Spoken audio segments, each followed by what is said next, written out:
Today, conspiracy theories spread quickly through the internet and social media.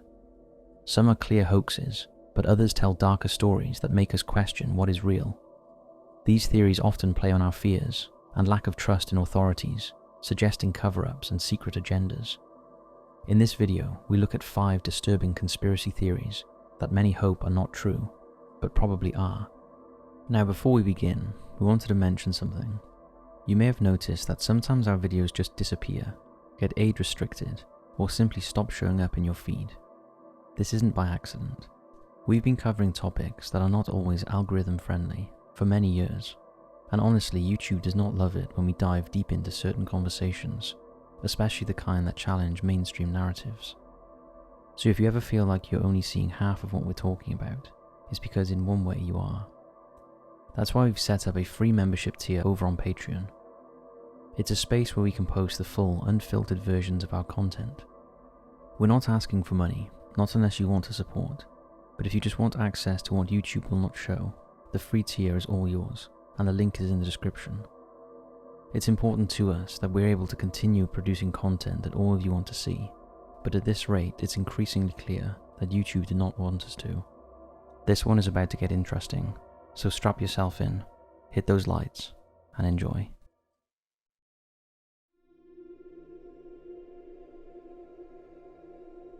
The Miami Mall alien incident. Shout out to Bowen over on Patreon for bringing this one to my attention.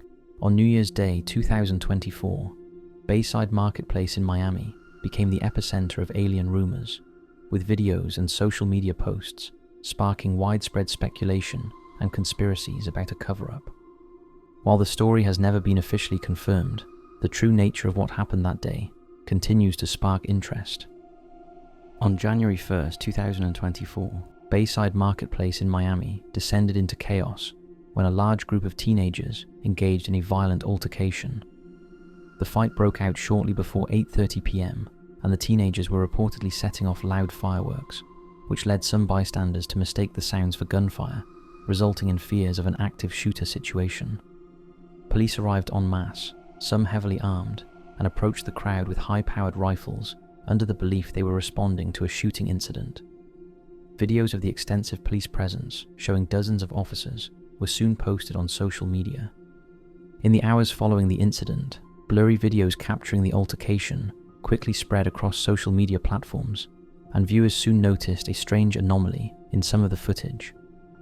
As interest in the videos grew, users began speculating that the incident might be connected to extraterrestrial phenomena. Eyewitnesses started reporting unsettling encounters with shadowy figures ranging from 8 to 10 feet in height, moving silently around the area. Additionally, many individuals claimed to have seen unusual lights flickering near the marketplace, which further fueled theories about otherworldly visitors. Videos posted to X clearly showed a being walking along the side of a building. Take a look.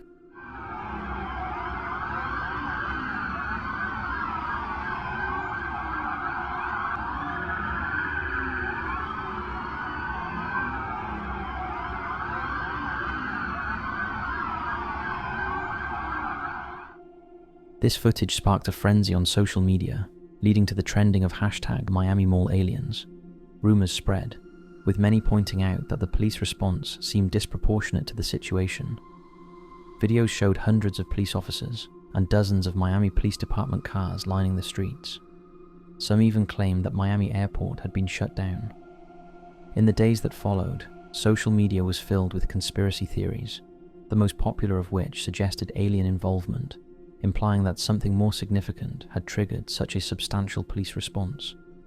There were even police helicopters checking out the area, and more than one person in the area at the time had their phones checked. But perhaps the strangest thing was the U-turn of a man who was visiting the mall from out of town, who posted a video account of events to social media, insisting the scene looked like a Hollywood movie. He later followed up his post with a totally different tone, going back on what he initially said, prompting people to think he had been intimidated into keeping silent. As the stories spread, the Miami police were quick to shut down the speculation, and in a social media post clarified that there was no truth to the rumors, saying, "Nothing is being withheld from the public. No aliens, UFOs, or extraterrestrials. No airports were closed, and there were no power outages. The release of cleared footage indicated that the figures were likely police officers or shadows.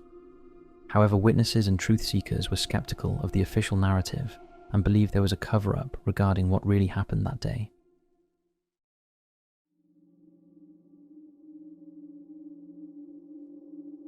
Mel's Hole. The legend of Mel's Hole began on February 21st, 1997, when a man named Mel Waters called into the popular radio show Coast to Coast AM with Art Bell. Mel claimed that there was a seemingly bottomless pit on his property. Although he refused to share the exact coordinates, he mentioned that it was located approximately 9 miles, 14 kilometers, west of Ellensburg in Kittitas County, Washington. The hole was referred to as an open secret, a mysterious feature of the local landscape where residents had reportedly discarded their trash for centuries.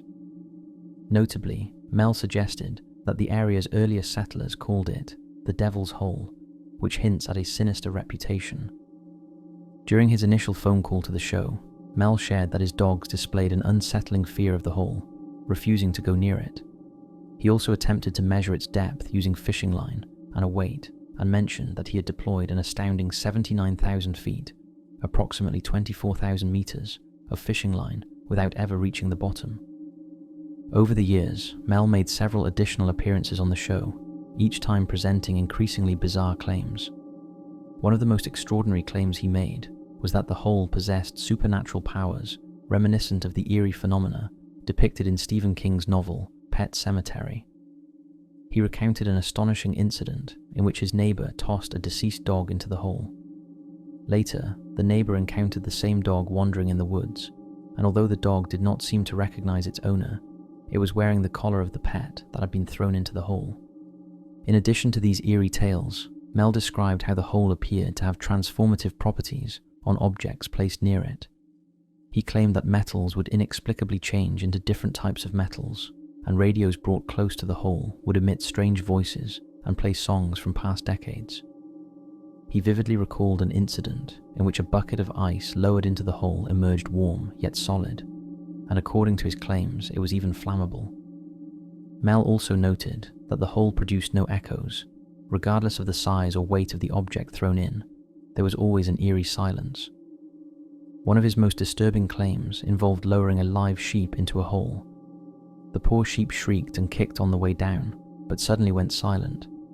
When Mel pulled it out, he discovered that the animal had been cooked, and to his horror, the sheep had also developed a strange lump that began to move. When he cut it open, he found a fetal seal inside, which he described as having intelligent, human-like eyes. At the time, Mel claims he was suffering from esophageal cancer, but after the encounter with the seal, his cancer was cured. During a call in 2000, Mel alleged that the federal government had seized his land, barred him from accessing the hole, and provided him with financial compensation for his troubles. After accepting the money, Mel said he relocated to Australia. In 2002, Mel made his last call. He claimed that after spending 2 years in Australia, he had returned to Washington, but while on a bus, he was seized by police officers and 2 weeks later was left on the streets of San Francisco. He reported having intravenous marks on his arm, several missing teeth, and no memory of the events during his time away. Despite this, he managed to return to his hometown, where he felt as though menacing strangers were following him. When he got there, he discovered that his land had been taken over by the government, and the area had been erased from an early mapping system called TerraServer. If that wasn't all strange enough, Mel also stated that he found a nearly identical hole in the Badlands of Nevada. This hole featured a metal ring extending down into the ground, unlike the brick lining of the previous site, but his experiments there yielded similar results. In 2002, a group of 30 people, inspired by Mel's claims, searched for the hole, but returned empty-handed, and local reporters found no evidence of anyone named Mel Waters in Kittitas County, raising speculation that the story might be a hoax. Scientific evidence also suggests that the hole is impossible. The Earth's crust averages about 30 kilometers, 19 miles thick, and geologist Jack Powell stated that such a hole would collapse under pressure and heat. Despite numerous attempts to debunk Mel's hole, the intrigue remains, and enthusiasts continue to explore the area. However, the whereabouts of Mel Waters remains unknown.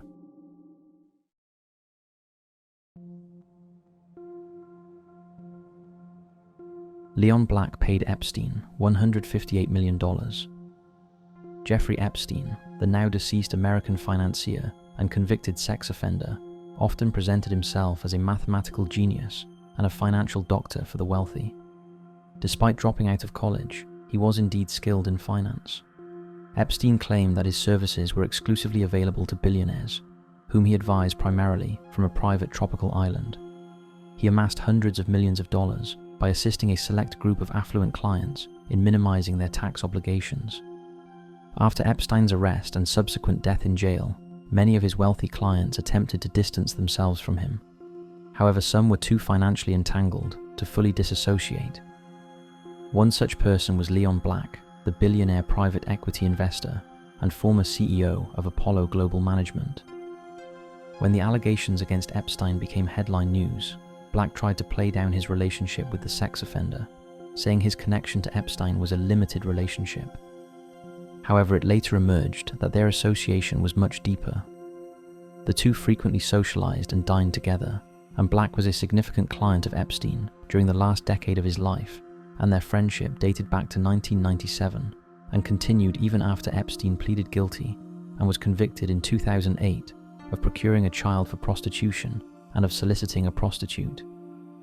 In 2020, Black further explained the nature of his engagement with Epstein, indicating that Epstein provided invaluable services in estate planning, tax strategies, and philanthropic guidance regarding his family partnership and associated entities.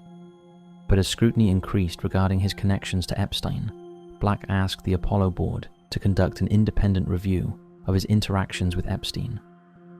To carry out this review, Apollo engaged the renowned law firm DeShare LLP, recognized for its expertise in financial and legal matters. The results of the review were made public on January 25, 2021. The report showed that Black paid Jeffrey Epstein about $158 million for financial services over 6 years. By using Epstein's tax avoidance strategies, Black saved at least $1.3 billion in taxes. This highlights the significant financial impact of their business relationship. As a result of the investigation, Black stepped down as CEO and chairman of Apollo Global Management. Because of his controversial association with Epstein, Black promised to donate $200 million to support women, aiming to focus on more positive contributions. In a further development in 2023, Black agreed to a settlement of $62.5 million with the US Virgin Islands, allowing him to be released from claims related to Epstein. Despite Black expressing considerable remorse, stating that he deeply regrets the nature of his relationship with Epstein, would he have said that if Epstein hadn't been caught? It seems unlikely. There appears to be much more to Black's relationship with Epstein than initially meets the eye. $158 million is a huge amount of money to pay someone who was already a convicted sex offender. Black had a fortune of $9 billion, which meant he could have hired the best lawyers and accountants in the world. This raises the question, why did he entrust his financial matters to Epstein, who had no formal training in tax and estate planning? In effect, Black bought himself out of trouble. On July 7, 2025, the high-profile clients of Jeffrey Epstein, including Black, must have breathed a sigh of relief after the Department of Justice and FBI revealed that Jeffrey Epstein had no incriminating client list, unless of course someone's been paid to make it disappear.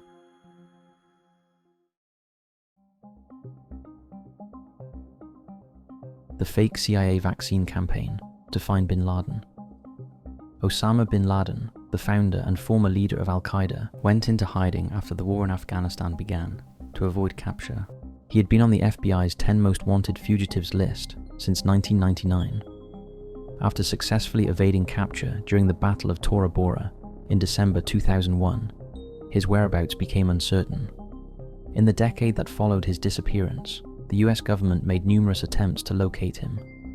In December 2009, US Army General Stanley McChrystal stated that bin Laden needed to be captured or killed for the US to finally defeat Al-Qaeda. Eventually, American intelligence officials received a lead after gathering information from detainees at Guantanamo Bay.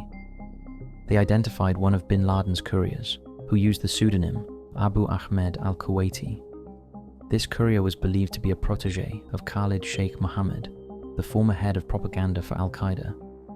In 2007, US officials identified the courier's real name as Ibrahim Saeed Ahmed, and by 2009, it was discovered that he resided in Abbottabad, Pakistan. In August 2010, CIA paramilitary operatives located al-Kuwaiti and followed him to a compound in Abbottabad, leading them to suspect that it was bin Laden's hideout.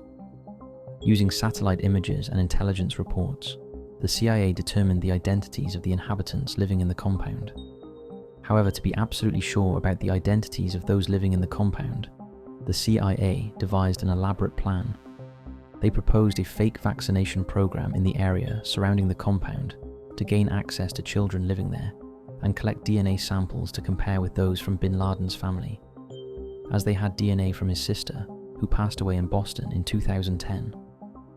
The CIA collaborated with Dr. Shakil Afridi, who traveled to Abbottabad in March 2011, claiming to have secured funds for free hepatitis B vaccinations for all children in the area. He bypassed the health service by paying off low-ranking officials. Health workers in the area had previously gained access to the bin Laden compound to administer polio vaccinations to some children.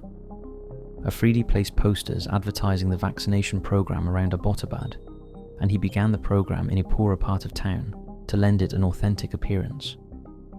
A nurse known as Bakhto was able to enter the bin Laden compound to administer the vaccines. According to multiple sources, Afridi, who waited outside, instructed her to take in a handbag equipped with an unknown electronic device. It is unclear what the device was intended for or whether she left it behind, and the nurse was unaware of the true purpose of the vaccination campaign.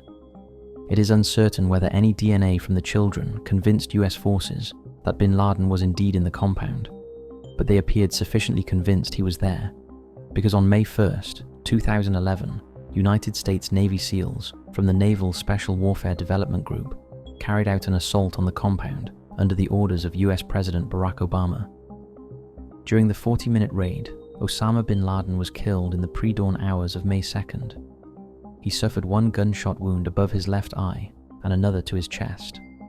The SEALs overcame the remaining residents of the compound, resulting in several deaths, and subsequently extracted bin Laden's body. His remains were then buried at sea, along with computer hard drives, documents, and other materials recovered during the raid. Well, that's the official line anyway.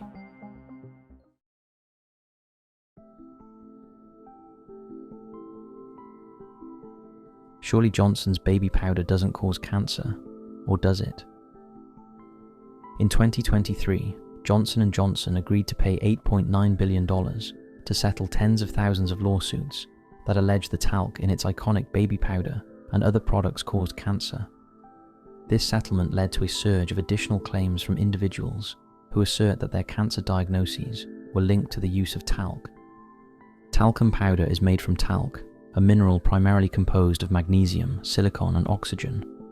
As a powder, it effectively absorbs moisture and reduces friction, making it useful for keeping skin dry and preventing rashes. It is commonly found in cosmetic products, including baby powder, adult body powders, facial powders, and other consumer items.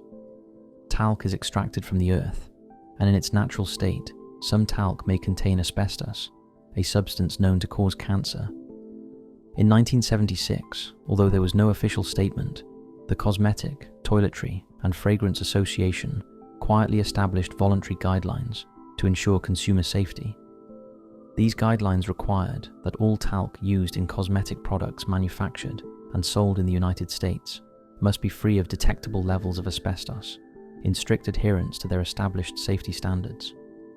However, the change did not help those who were previously frequent users of talc containing asbestos, who now argue the damage was already done. Concerns about a potential link between talcum powder and cancer have primarily focused on two areas: lung cancer, involving talc miners and millers, who may have inhaled naturally occurring asbestos in talc during its extraction and processing. However, most of the claims are from women who have used baby powder in the genital area for many years, potentially increasing the risk of ovarian cancer.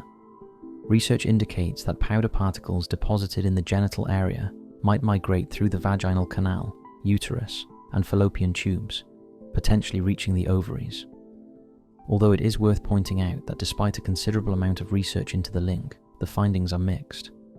Some studies suggest a marginal increase in risk associated with talcum powder use, while others report no significant correlation.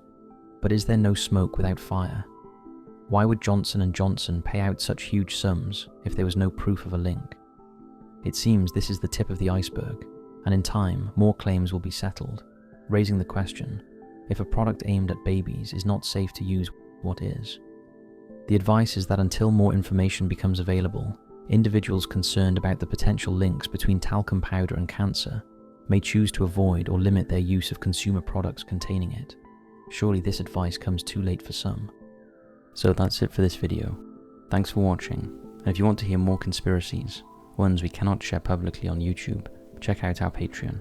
Also, don't forget to like and subscribe, and enable notifications. It helps out massively, as YouTube have not been pushing our videos out lately. Thanks for watching, and as always, I'll see you next time.